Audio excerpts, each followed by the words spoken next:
Okay, I'm Lloyd. I've already been kind of introduced, so I'm just going to dive into it. We're going? Okay. So tonight's talk is on real-time debugging. I'm Lloyd Moore. I run my own consulting business doing specifically machine vision, industrial automation, and robotics. Hence, I do a lot of real-time debugging. This talk was also given to the Seattle Robotics Society. I don't know if you might have caught that on my site. I've modified it a little bit for this group to be a little more in-depth. One thing I'm going to apologize for right up front is it's going to be a little more, I don't know if I want to say apologize, but just state. It's going to be a little more hardware-centric than this group is normally used to. I was trying to come up with really good real-time examples that stayed in the software realm. And it occurred to me, the minute you start staying in just the pure software realm, you don't really have hard real-time issues. These things really arise when you're interacting in some way or another with the real world. And we'll see some of that as we go through. So first thing we'll start off with is a definition of real-time.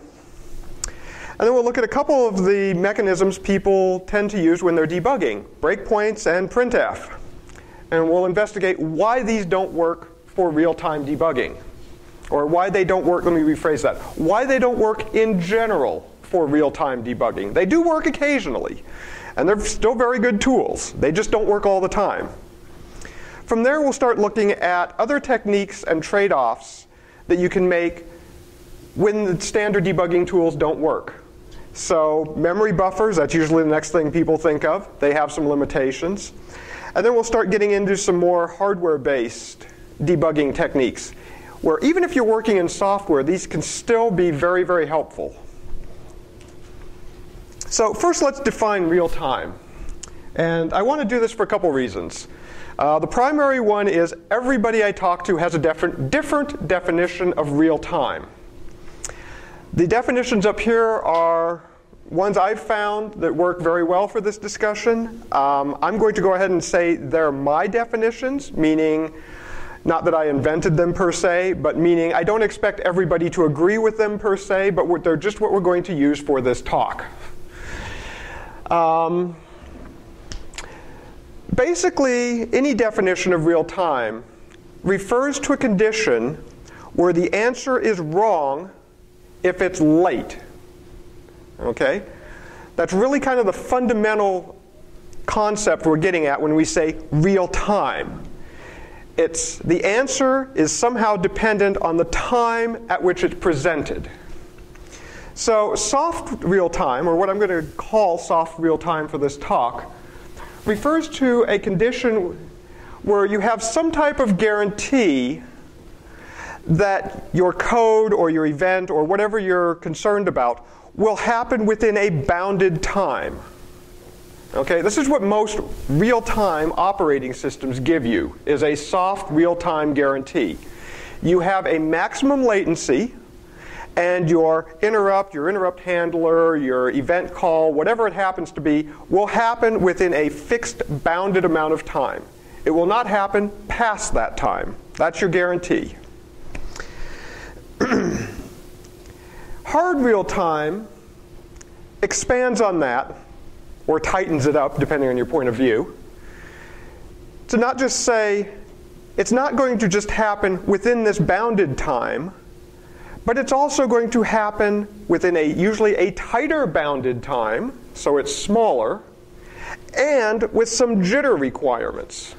Okay? So what I'm saying now is, not only is it going to happen by this point, it's not going to happen before here, and this window's getting pretty small. Usually, when you start talking about what I'm calling hard real time, you're not going to have an operating system involved, specifically because this time window is very near the order of a single instruction cycle on whatever processor you happen to be running. Okay? And there's a lot of these problems. Let me just go to the next stage here. Typically, an OS cannot be involved. It's just too complex. The whole batch of work that needs to be done to suspend your current thread, switch to your interrupt handler, deal with your interrupt, or get into your interrupt context, I should say, deal with what you need to do, and then get back is hundreds of instructions. Okay, so even on a fast processor, that takes a significant amount of time.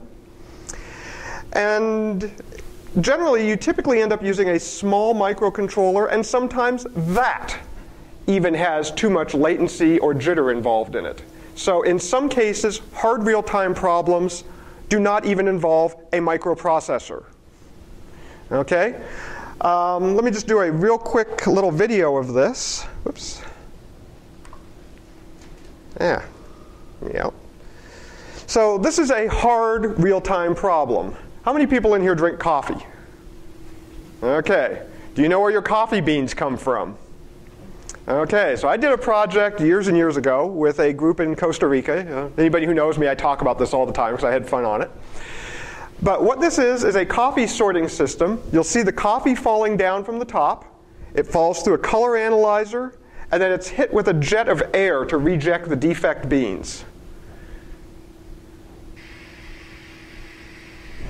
Okay, we'll see if we can see that here. So that's the coffee analyzer machine. This block contains a bunch of cameras and logic.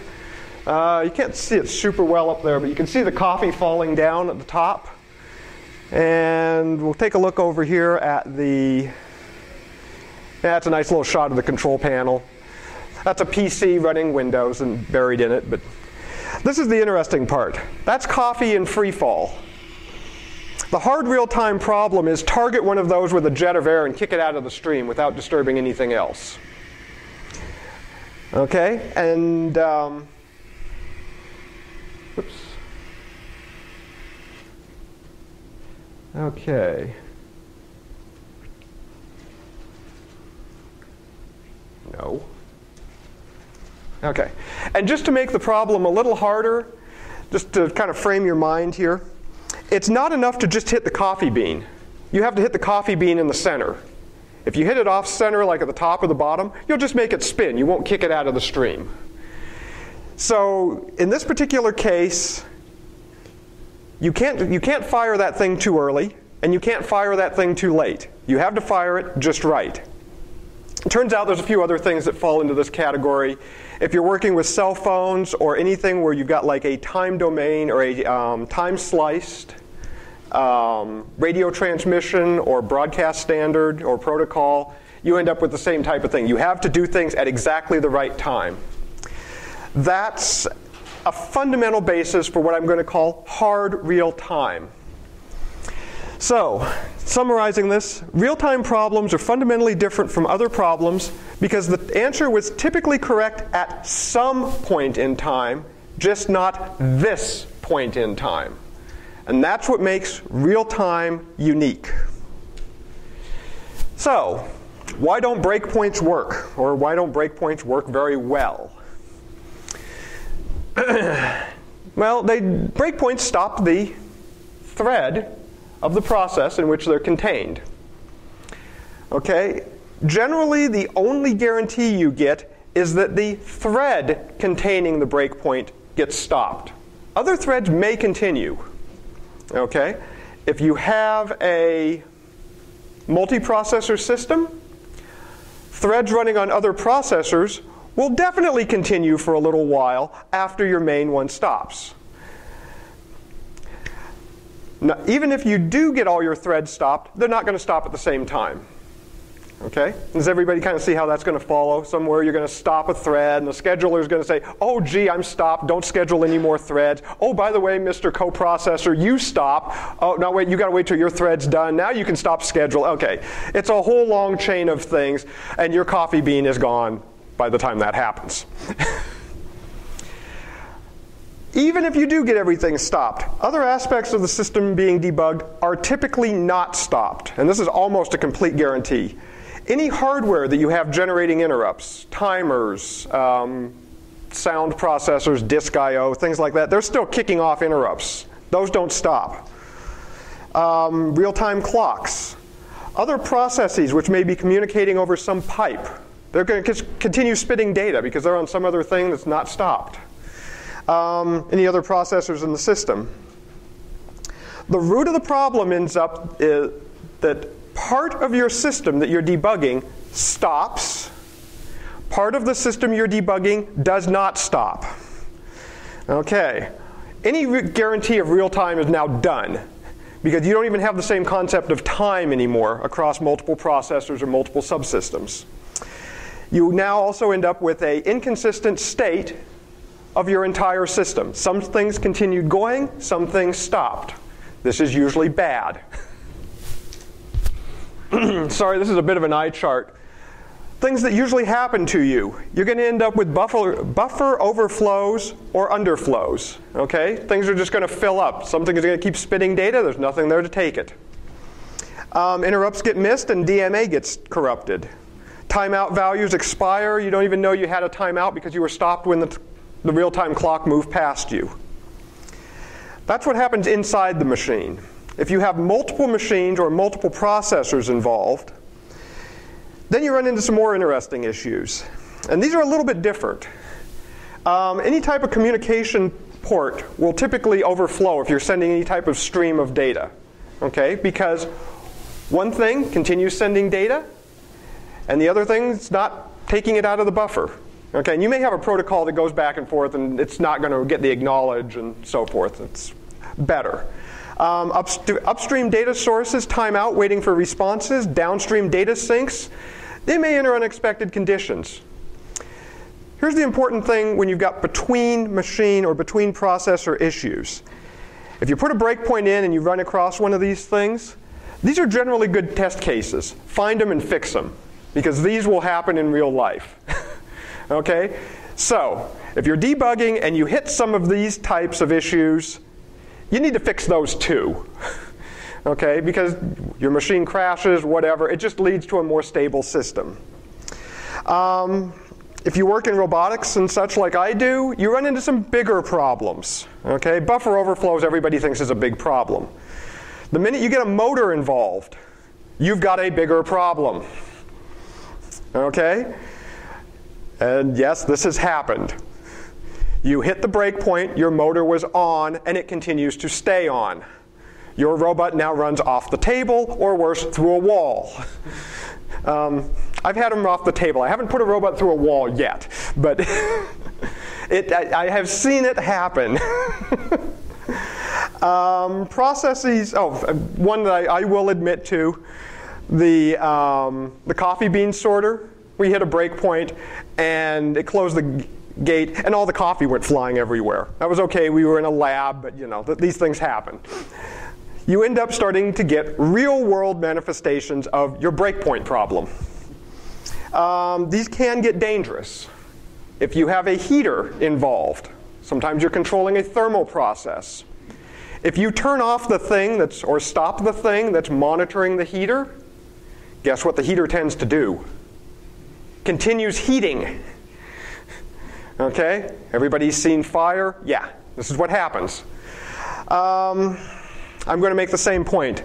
If you run into any of these issues, these are really good things to fix in your design, because they will also happen in real life.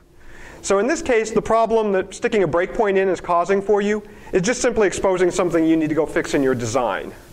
It's giving you grief now trying to fix some other problem, but you've found more problems. So there's going to be a couple of these. Find them and fix them when you get these types of things. Okay, so we decided breakpoints can lead to bad things like fire and robots going through walls. Let's use a printf. It's nice and safe, right? Okay, this is what most people do when they end up with a breakpoint problem. It's quick, it's simple, it's a common practice. The process keeps running, and it works more often than a breakpoint. Still has some problems. If you're dealing with a real-time, let's just talk about serial port debugging for a second. So you're going over the old-fashioned COM port, which people still tend to do. Even if you're just going to send a couple characters over the serial port at 115.2 kilobaud, it's going to take you 686 microseconds, give or take, depending on your system, to send 10 characters. Okay, guess what? if you're single-threaded, you've just altered the execution profile of your program to send those 10 characters. Your program will stop what it's doing for a fraction of a second. It'll go deal with the serial port, whatever it's got to do there, and then it'll come back. Great, let's use buffered I/O. Now I'm going to spin up a thread or some hardware resource, and I've still altered my execution environment. Okay, let's send it off to disk. I've spun up the disk. I've now got a channel open to the disk, and I've done the same thing. Now it's faster with a disk, but you've still altered your execution environment. Basically, this will work in cases where you have more soft real-time problems. Okay? The softer it is, the bigger the window that you can open up and do something and not have it affect the end result of your program. Okay, let's use a trace point. Okay, what's a trace point? It's a breakpoint connected to a printf. Okay? Fundamentally, whatever's going on down below, and it depends on how the debugger is implemented, a breakpoint gets inserted into your program, and instead of stopping your program, a trace point, or there's several variations of these things, calls a piece of code, and in some debuggers you can actually even write your own little piece of code to call. But it stops your program, it goes executes the code, and then it comes back to your program. Same difference. Fancy name, but it's actually even a more complex mechanism. So Printf is not the end-all solution either. Let's talk about memory buffer debugging. This is the next thing that people usually come to mind with.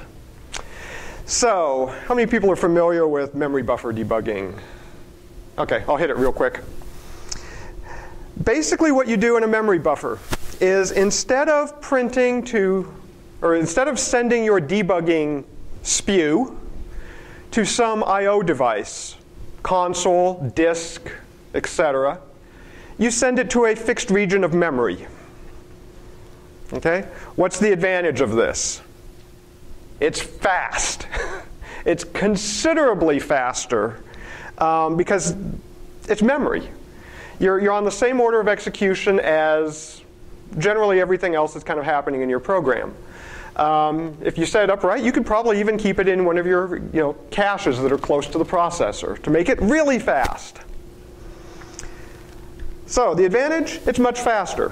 It's less likely, or basically, depending on exactly how the system or the memory buffer is implemented, it's not going to alter your gross thread behavior. You're going to insert a few extra machine-level instructions to transfer, copy a little chunk of memory. And that's about it. You're going to do that, update some pointers, so on and so forth. The other thing is most of these buffers, when people build them, are usually circular buffers. Okay? Which gets us to the disadvantage. You usually have to write your own, or use your own little library of some type. Hence, there's more code involved. It's not one line of code or a mouse click. 2, the data is hard to get at. I've stuck this in memory somewhere. I still can't see it. Somewhere down the road, I have to stop the process and go get my data. Okay, this at least gives me the advantage of being able to capture the data or capture the error conditions inside what I'm going to call the critical window, okay, or inside the area where the program is doing something that's time critical. I can capture it there, and then I can wait till later when things are not as critical, or I can even stop the process in a controlled manner, and then I can get my data out. Okay? You usually have limited storage. This usually ends up being done on a microcontroller. How many people in here work with microcontrollers, by the way? Oh, good, a few of you. How many gigs of RAM does your microcontroller have on it? Yeah. How many megs of RAM does your microcontroller have on it? 1000. Yeah. How many K of RAM does your microcontroller have on it? 0.1. Yeah, usually about 32-ish if you're lucky. Okay, which means RAM, in this particular case, is a very constrained resource. And spewing off a couple K of it for a debug buffer usually is going to have some other impact on your system, like it's not going to fit. So you don't get to collect a whole lot of data this way, but you can collect very critical, meaningful data doing this. The other thing you'll run into is a lot of these microcontrollers have paged memory schemes or some other moderately obtuse formatting of the memory, where you will have to go in and actually alter that memory structure to make your buffer in the first place. Depends on the processor you're working with. Like the ST32 processors, they're like ARM core type processors, don't have this problem. If anybody's working like with an 8051, a Z80, a PIC comes to mind particular in this case because it uses a paged memory scheme. This gets a lot more complicated. So, what's the real issue from everything we've talked about? Fundamentally, everything you do to the execution environment will somehow alter the programming or the program execution environment. So everything you do to measure what your program is doing is altering your execution environment in some way. May or may not matter, it may be subtle, but it is being altered. It's normally not a big deal for general application development. Okay, when you stick in a couple of lines of code in your database application, do you pay attention to how much RAM you're using, how much time is being consumed? No. It's basically because you're working with a system that's big and complex anyway. It doesn't have hard time constraints, at least on the order we're talking about. So you can do pretty much whatever you want and not radically alter things. For hard real-time applications, you're typically near the limits of the processor to start with. If anybody in here does things like processors for appliances, toothbrushes. Yes, anybody have a Sonicare? Yes, there's a processor in that. It's small. Watches, any of these things. You want to use as small of a processor as you possibly can get away with, because you're making millions and millions of these things and every penny counts. So if you're in that type of environment, even if a bigger processor is available, you don't use it because it's a cost issue.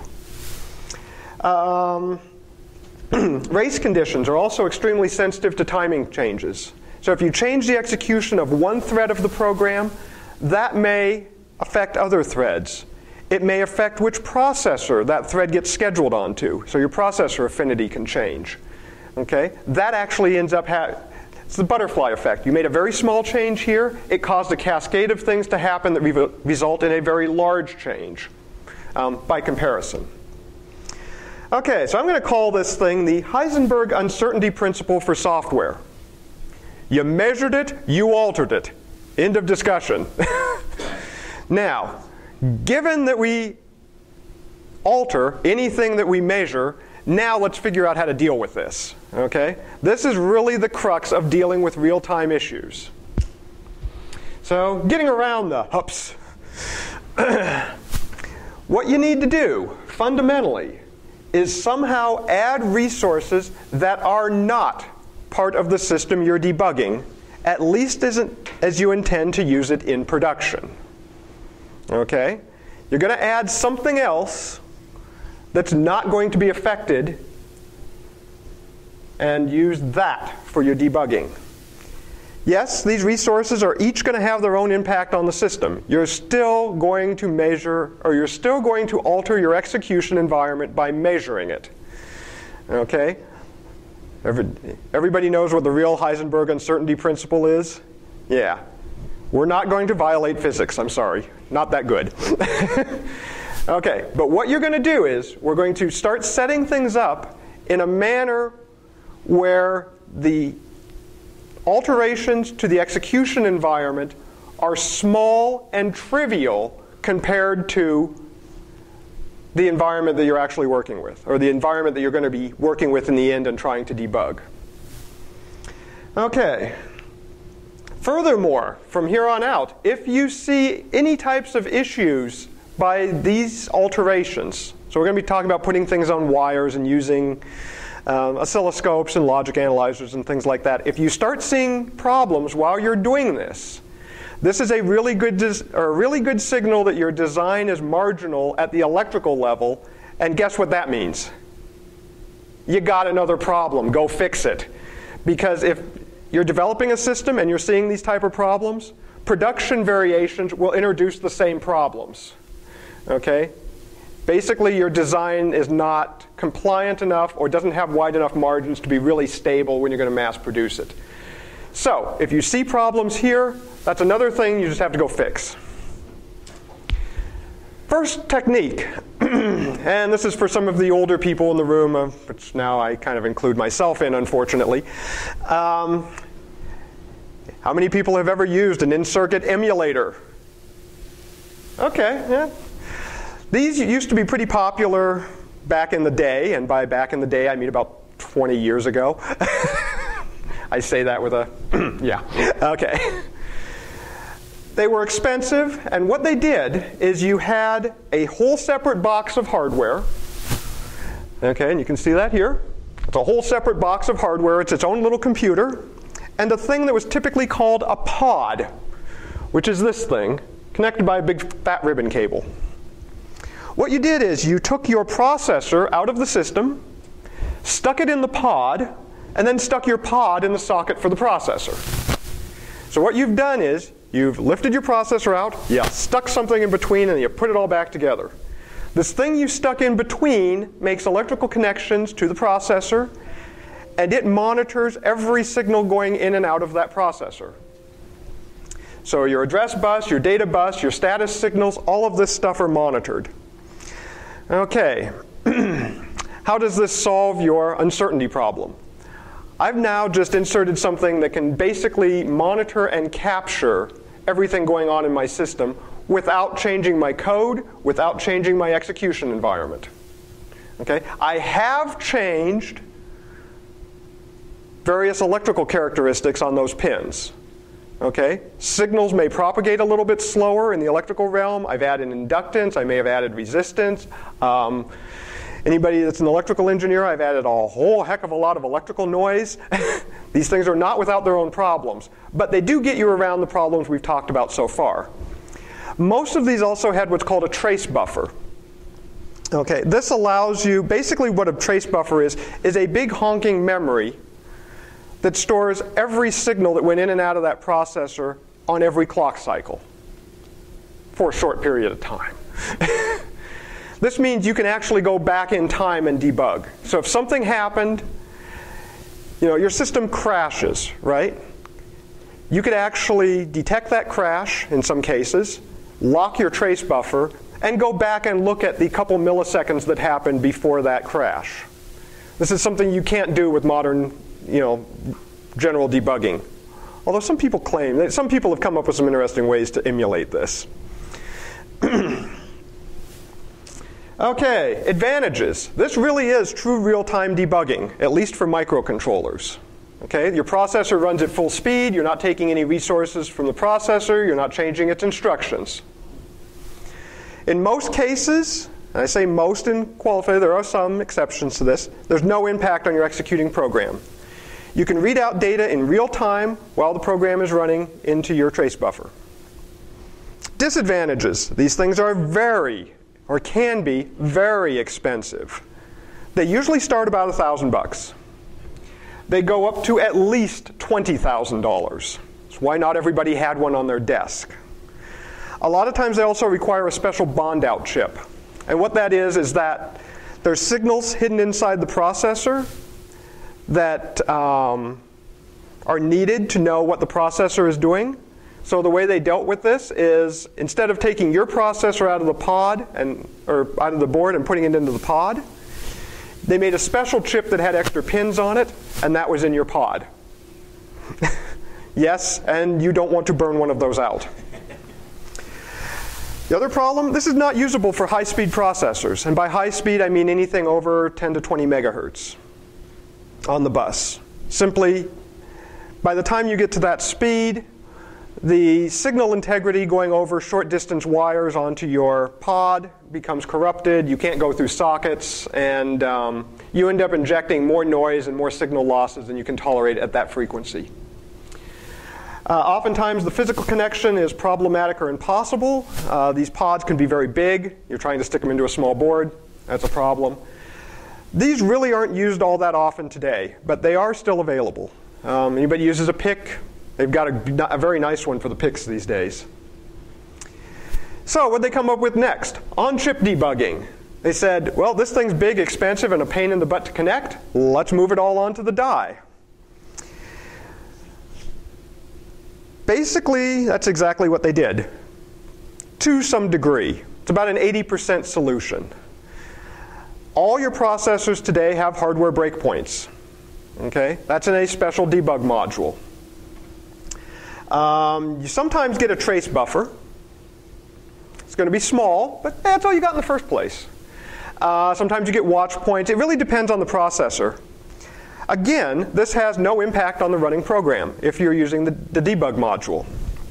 It comes integrated with the chip and the tool chain. So every chip has one, no more special chips. Solves about 80% of your debugging issues.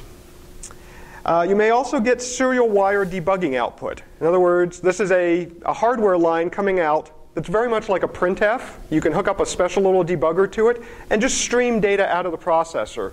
And it's much quicker and less resource intensive than using something like a Printf or some of the other techniques.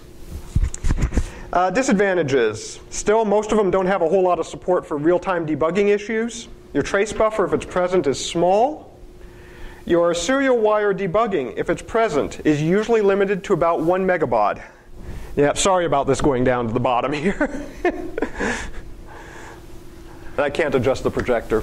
Anyway, it does also raise the cost of the chip in production. There's extra circuitry on the chip to support this. If you're in a very cost-sensitive environment, say you're making a mouse where they sell for pennies and you build them for fractions of pennies, this is going to matter. Okay, next ones are protocol analyzers and sniffers. So, remember back at the beginning, we were talking that most of your real-time problems end up somehow being tied to communication with the real world. Okay? If you accept that premise, then it's a fairly small step to say, well, why don't I just start debugging things where I'm communicating to the real world? And this actually turns out to be very effective. A protocol sniffer, it's a piece of hardware that sits between two communicating devices or on a common bus. And it basically captures the data flow between these two devices.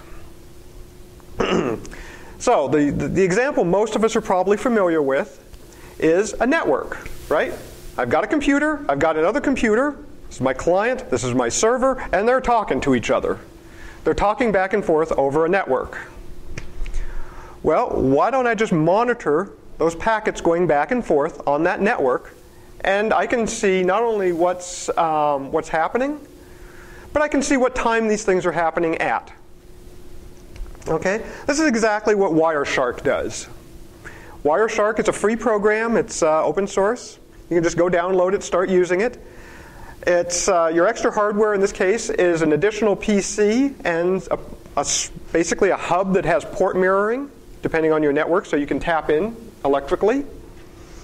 And this is a really bad picture of it right here. But basically, you've got a program that's running, and you can see this area up here is all your packets going back and forth, and this is starting to break your packets out, and allows you to see what's going on. By the same token, you can get one of these little devices, which does the same thing for USB. You unplug your USB device that you're debugging, plug this little sniffer into the middle, and now you can capture packets going back and forth between the two devices, again in real time. Any other protocol that you want to mess with usually has one of these sniffers available for it. So SPI, I2C, I2S, etc., wireless, you can sniff over the air. Advantages. They're free to low cost. These things are usually less than $1,000. They're actually not very expensive. if you have a communication, or if you have a bug related to a communications problem, they're almost an ideal solution. They do, or they can change the timing slightly between the two devices. They will definitely change your line impedance. In other words, the amount of electrical resistance you see dynamically on that line changes. So there are some effects. But again, if you see these types of things when you're plugging this stuff in, that might be a good indication to you that maybe your design isn't as robust as you want anyway. So go fix those. Downside, each one of these things has their own little quirks. I've used tons of these things over my career. Everyone has a personality. And that personality needs to be dealt with. It's okay. You get used to it and eventually it becomes your friend. We talked about the electrical signals. The other thing is they're typically typically dedicated to one particular protocol. What does that mean? You end up with a collection of them. Here's my USB debugger. Here's my I2C debugger. Here's my network debugger. Okay? So what's a little more general purpose? Logic analyzers and oscilloscopes. So down here at the bottom, I've got some examples of them. Yep. Oh, question? No, just I've used. Yep. How many people have used a logic analyzer or a debugger? Oh, good. Okay, for the rest of you guys, logic analyzers are digital devices. They record ones or zeros. They're kind of like your trace buffer. Actually, that's kind of what your trace buffer that we were talking about earlier really boils down to. But they record ones and zeros at a fixed rate and then make these signals available for viewing. They're typically 8 to 64 channels wide. And well, don't worry about this. I'll show you some better pictures of a logic analyzer capture in a minute. But basically, you just see a waveform that goes 1, 0, 1, 0, 1, 0, 1, 0 over time. Pretty simple. And there's a lot of these waveforms. So you can read down and say, you know, oh, that's a 1, the 2-bit is on, the 8-bit is off, you know, et cetera, and figure out a number. Oscilloscopes plot voltage versus time curves. So it's the same general idea, but instead of just a 1 or a 0, you're getting an actual voltage out. Okay? And these actually have very different uses. There are typically fewer channels. 2 to 4 channels usually is about max you're going to get on an oscilloscope. You can also purchase mixed signal oscilloscopes, which have typically 2 to 4 channels of analog and typically 8 to 16 channels of digital. There are 2 flavors. They're standalone or USB. We could have a whole philosophical debate about which one is better. We'll save that for another time. And newer models also have multiple protocol analyzers built in. This is handy. Instead of having a whole bunch of different protocol analyzers sitting around, you can have one of these tools and tell it, this is what I want you to debug. We'll see that here in a second. Oh, and furthermore, a lot of these, especially the USB-based devices, let you write your own. If you have your own custom protocol, you can write your own little interpreter, plug it into your logic analyzer, and it will decode things for you. Huge time savings. Okay, advantages. They're pretty cost effective. USB models range, you can get them for about $200 starting to about $2,500. Desktop models usually start about $800. And depending on how fancy you want to get, they can be $60,000, $80,000, $100,000. But you know, if you're working in RF, gigahertz range, radio stuff, then yeah. But for most stuff you're going to do with a processor, again, $1,000 to $2,000 will get you something you can use and be very effective with. They have zero impact on the running program. Is anybody ever changed your code just to hook up a scope or a logic analyzer? You don't have to. It's not a coding solution. So you're not changing your environment at all, or your execution environment. You are changing your electrical environment. I can give a whole other talk on that, but yep, I'm going to get to that in just a second. Yes, didn't say, so I said you don't have to change your programming environment. Sometimes it is advantageous to change your environment. And that's a very handy trick with these. Most of them also have very complex triggering modes. And the trigger is what tells it to start recording, basically, on these devices. And these get very complicated so that you can imagine when you're recording something at, a lot of these things run at 100 million to 2 billion samples per second. That's a lot of data. So you need to use the tool to help you manage that data. Disadvantages. They can be a real pain to hook up. Probes just like to pop off at the most inopportune times. Happens all the time.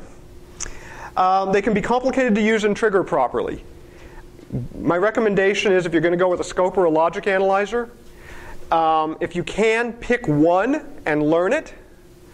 If that's not applicable, like you work for a company that likes to have high-end and low-end stuff, pick a family and know that family. Okay? Common ones are Tektronix, Hewlett-Packard, Agilent. They all operate just a little differently, but they all have their own little personality quirks that you learn to hate or love, depending on your mood of the day. The high-level information can be a bit hard to interpret, particularly on an oscilloscope. You get a lot of information with these things. And managing that, sometimes it's just too much to help you. The newer ones have features that help you with that. So let's take a look at a logic analyzer with an I2C protocol. For those people who are not familiar with I2C, it's a communication protocol that's designed to communicate between chips on a circuit board. Okay, so we're looking at something fairly low level here.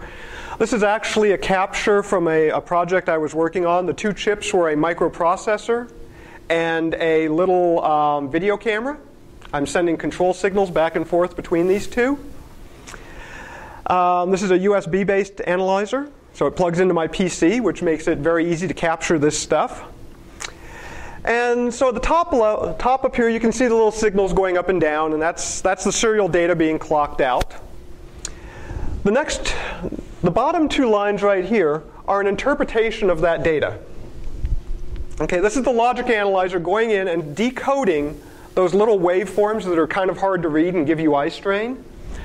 And it's saying, if you know the I2C protocol, this is a start. So this is the signal for a start of packet. Okay, or SOM, or start of message, or beginning of message, something like that if you're familiar with serial.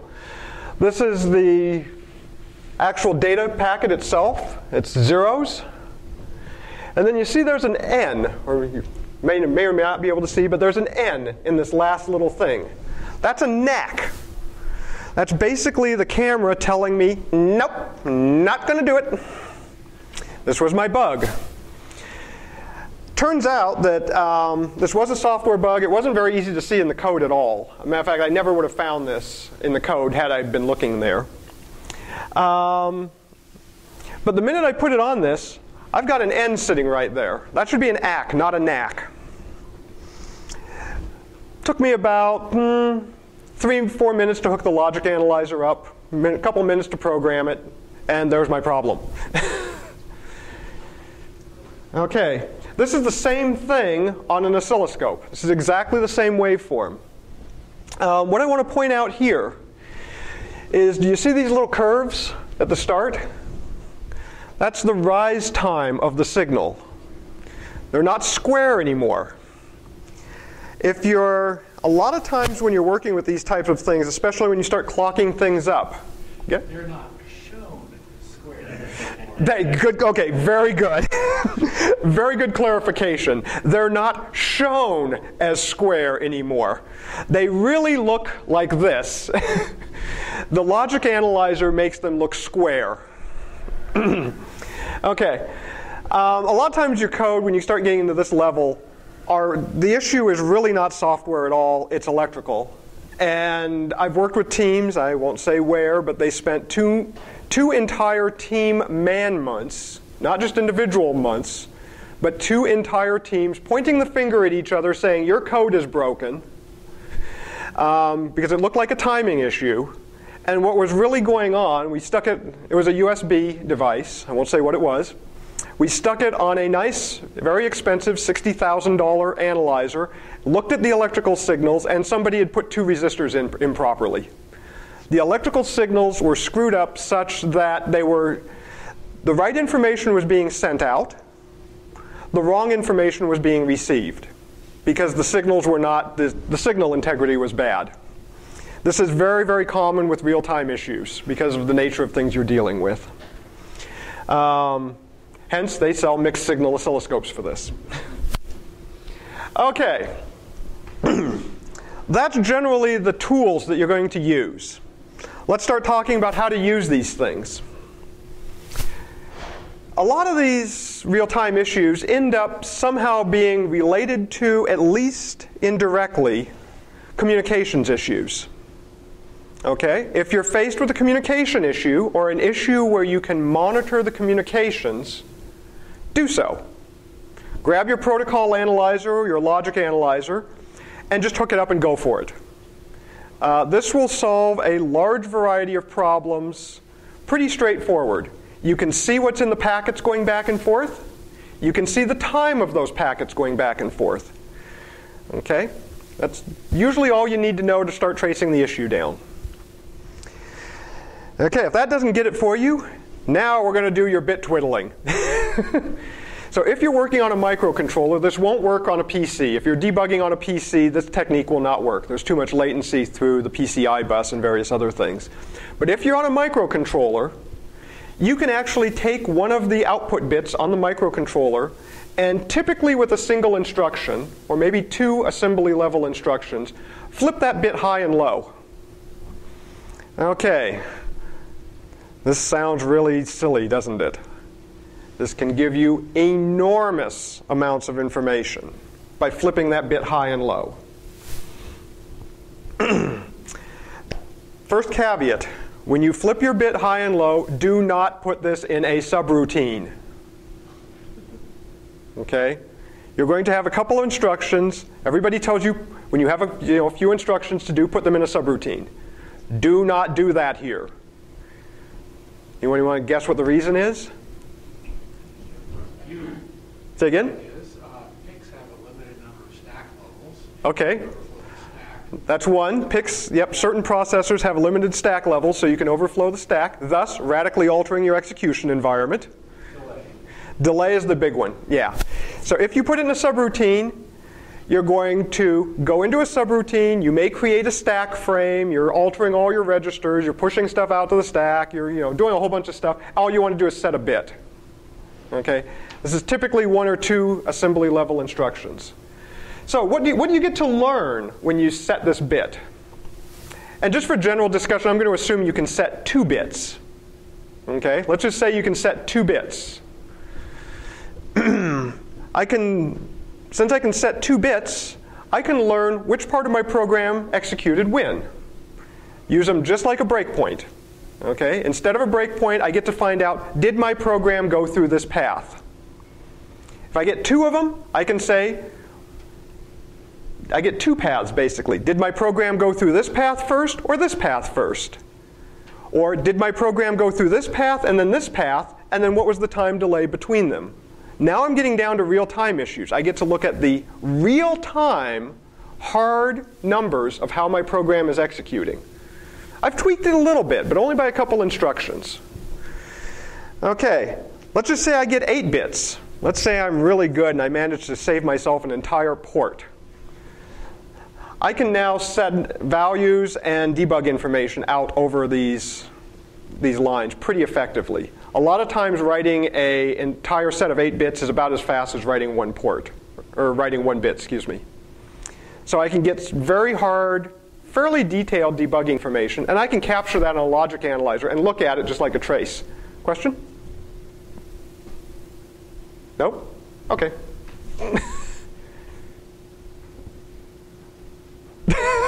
Question? Okay. Okay. Anyway, by knowing where your code is not sensitive, you can often place debugging actions, breakpoints, and so forth in those areas. So I can use this bit twiddling to also explore what parts of my code are sensitive to playing with and which ones aren't. Let's see.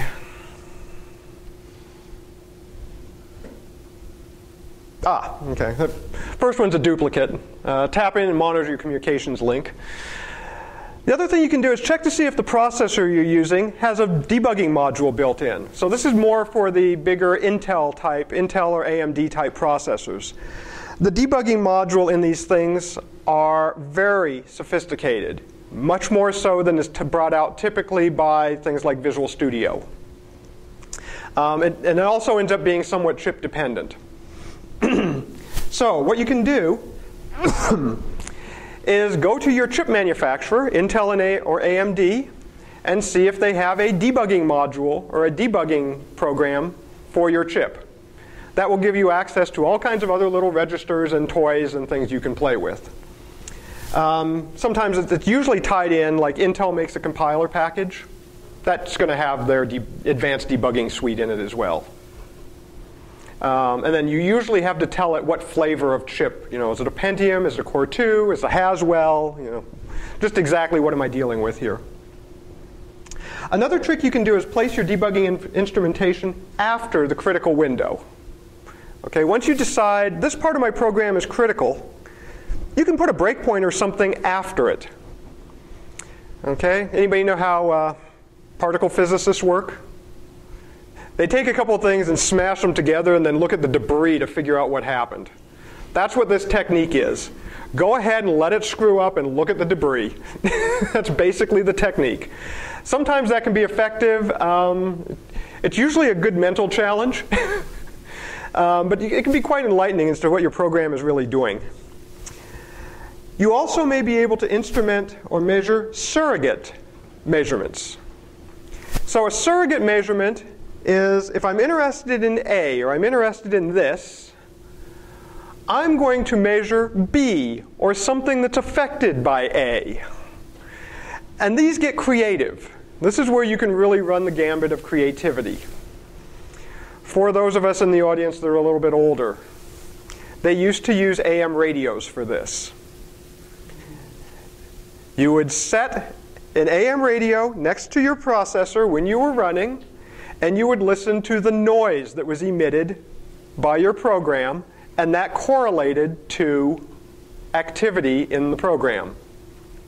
We do something very similar to this today. It's called an EEG. When we want to look at brain waves, we measure an EEG. Most of us don't go to the doctor and have our scalps ripped off and electrodes implanted on us just because we have a headache. Question? I was going to say that I used to use a TV. Yep, TVs will work too. Matter of fact, TVs would give you a nice two-dimensional view of it. Yeah. Okay, this doesn't work anymore. I bring that up as a humorous example. This does not work anymore. Why? Yeah. Processors don't run at 1 megahertz anymore. They run at multiple gigahertz, which is out of the AM band and most TV bands. But other than that, there's also too much going on to realistically interpret it with something simple like that. But various other things you can do are measure your power consumption. Power consumption correlates very, very well to which peripherals are being turned on and turned off. Power states of your processor, things like that. You can just hook up a small resistor into your current and watch your power go up and down on an oscilloscope. That can be helpful. RF emissions, okay, I did the RF emission talk already. I haven't talked in a while, my voice is starting to get hoarse. Any case, the surrogate measurement is going to be very particular to whatever application you're trying to debug. But it's handy to look for it. I can't actually stand up here and prescribe a whole list of surrogates to look at. Best I can do is give you a humorous example and a fairly practical example and leave it to you guys to kind of apply that to your own application. If you can't get at it any other way, those are usually very meaningful. At least they'll get you on the right path if they don't take you right to it. So one characteristic of real-time debugging is it's typically intermittent. So I want to take a little breather and talk about some statistics for a little bit. Okay, we got a couple math people in here. For the rest of you, well, I'm going to bore the math people because this is pretty basic. For the rest of you, I won't get too carried away, so don't worry about it. Intermittent problems require special attention for two reasons. One, they're intermittent. you don't know on any given trial whether the bug actually even happened. It may have happened, it may not have happened. Okay? The second one is you don't know whether your fix worked for the same reason. So what you need to do is you need to figure out your failure rate and track this as you're making measurements and changes to your system. So let's just go through a very simple example. And this is actually the one I usually start with. So let's consider a case where you run 10 trials. So I've done whatever it is I need to do, and 3 out of 10 times I get a failure. Okay? It worked 7 out of 10 times. Now, there's one guarantee in all this. If you leave this bug in your program and you're standing up in front of a group demoing it, it will fail 100% of the time. Okay. That's certainty. Groups don't like it when you debug in front of them. It generally looks bad, so you got to fix it first. Anyway, I've got a failure rate of 30%.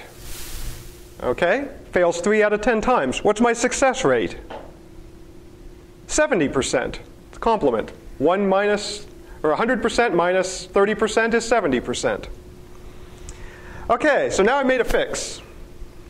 Okay, it's like, oh, well, it fails 3 out of 10 times. I bet it's this. Okay, fixed. I run those 10 trials again. Didn't fail. Is my bug fixed? Not necessarily is the correct answer. That's right. We have to compute the probability that with a failure of 30%, I did not get 10 successes in a row. Okay, real basic statistics. So, I apologize for this being so low on the screen for some of you guys.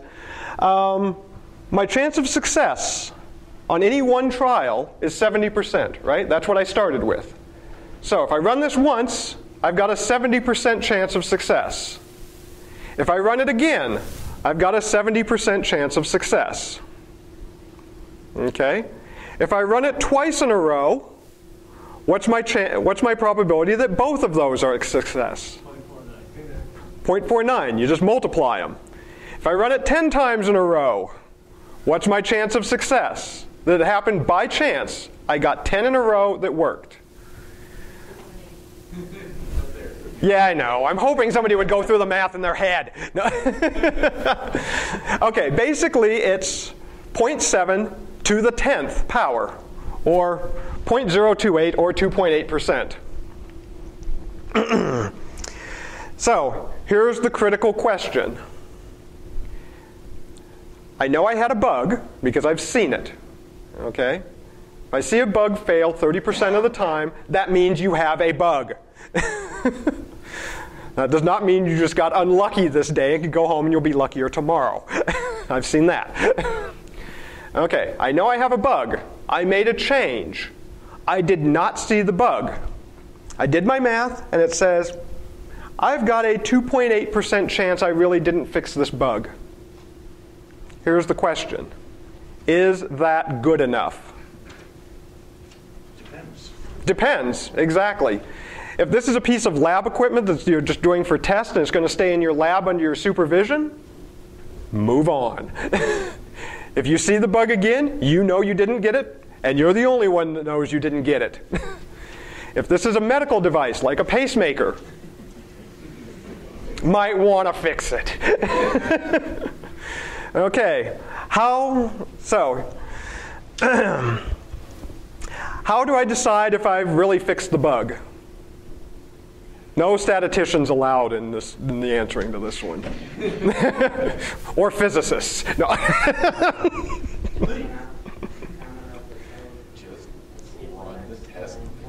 That's right, more trials. I'm raising 0.7 to the 10. If I raise 0.7 to the 10,000, this is going to go to 0 if I don't see the failure. So the more trials I run, the more certain I am that I've really fixed the bug. Can I ever be completely certain that I've fixed the bug? No. I can't. I can only be certain enough for my application. And that's going to be determined by you, your marketing department, and probably a lawyer. You may have solved that bug, but there may have You may have put some other ones in there, yes. Okay, the other key point is you can extend this method to measure the impact of your instrumentation and multiple fixes. Okay, so all this time we've been talking about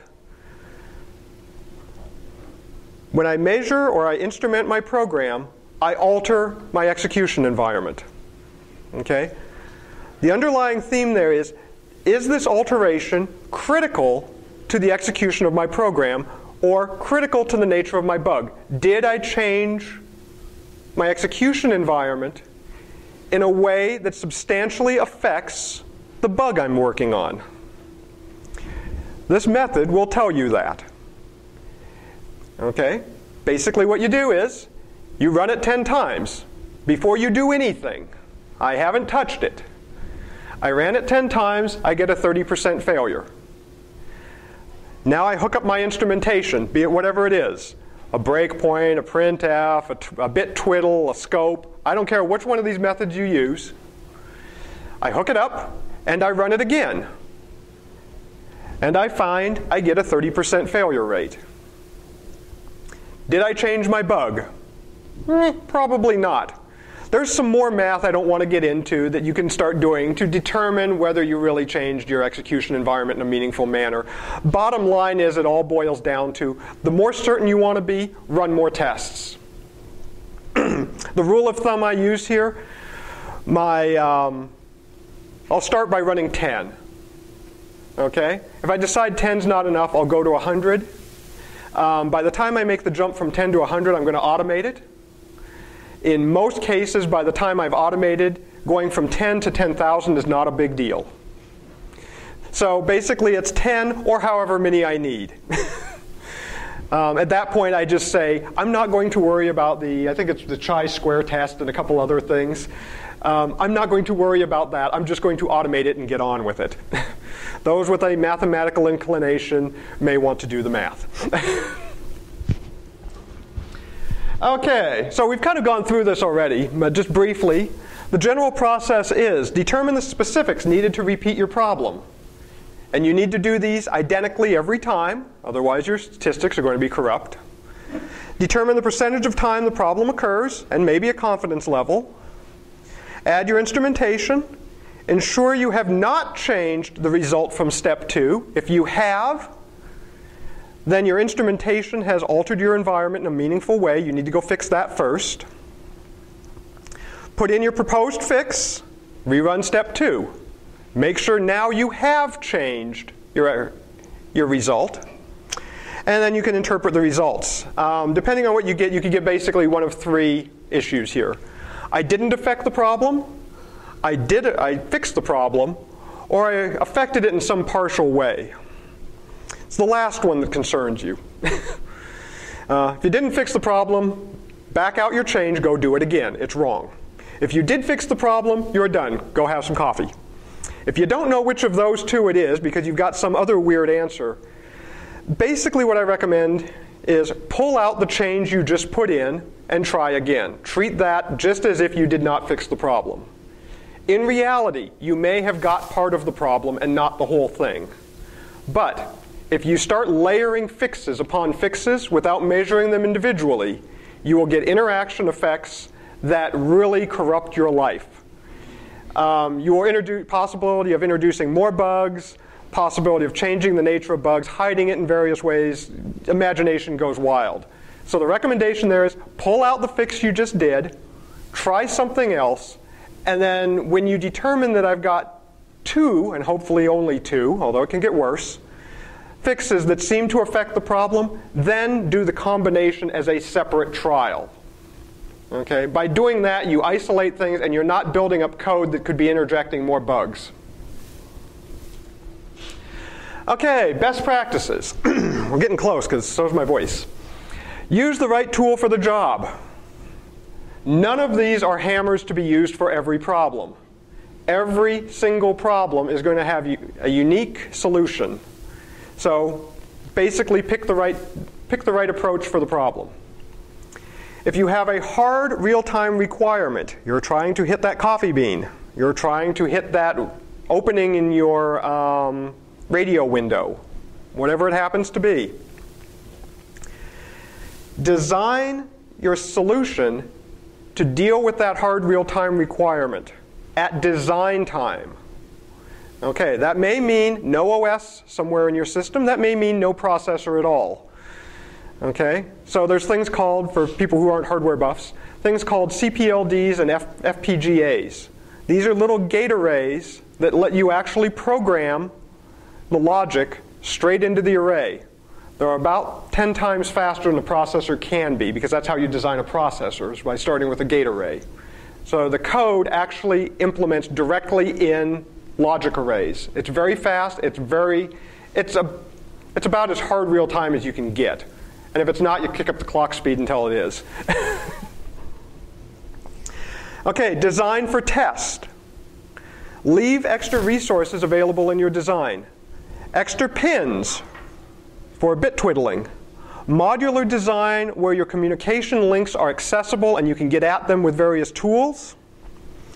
And extra UART. Okay, specifically for spitting out information. Let's see. If possible, even go as far as putting standard connectors on your board for hooking up logic analyzers and things like that. Just makes your life easier. These may be your development boards, not your production boards. So a lot of these designs, you end up with two designs. One that has all this stuff built into it for development, another board that's less expensive, or these things don't get populated for actual production. Purchase instruments that are flexible and integrate with the PC. When you get to the point of automating these tests, having instrumentation that can actually sit on your PC and be scriptable is a big help. That helps you go from the 10 trials to the number of trials you need very easily. If you're in a production environment, this will also translate into your QA department. You just built them a test fixture. This is not wasted time. Build the system up in layers and fix problems as soon as they are found. Okay, this prevents peeling the onion. Everybody knows this from software development land, right? The earlier you find and fix the problem, the less costly it is. Same applies here. Use statistical methods to measure the impact of both your instrumentation and your fixes. And finally, be prepared to give up the divide and conquer debugging methodology. Another thing that I haven't gotten into yet is very often with real-time issues, you fundamentally cannot divide it, because by real time, there's two things that are trying to interact with each other. That's how you end up defining real time. And anything you take out of the system alters your execution environment so radically you mask the bug. So sometimes you just have to deal with these things as a whole chunk. And yes, that's harder. But once you get used to realizing that you have to do that, sometimes it's actually easier to deal with it that way. So be prepared to flip that mindset when you get there and deal with it as a whole thing. So in summary, real-time debugging requires a variety of techniques to address different types of issues. Hard real-time issues will require additional hardware to debug due to the Heisenberg uncertainty principle for software. Design your system to allow for test and debug. The most complex issues will require both hardware and software approaches to debug effectively. This is one place where you really need to have both talents available. Some problems, I actually should change that to most problems, will require at least some statistics to estimate whether you've actually fixed the problem or whether you're impacting the problem.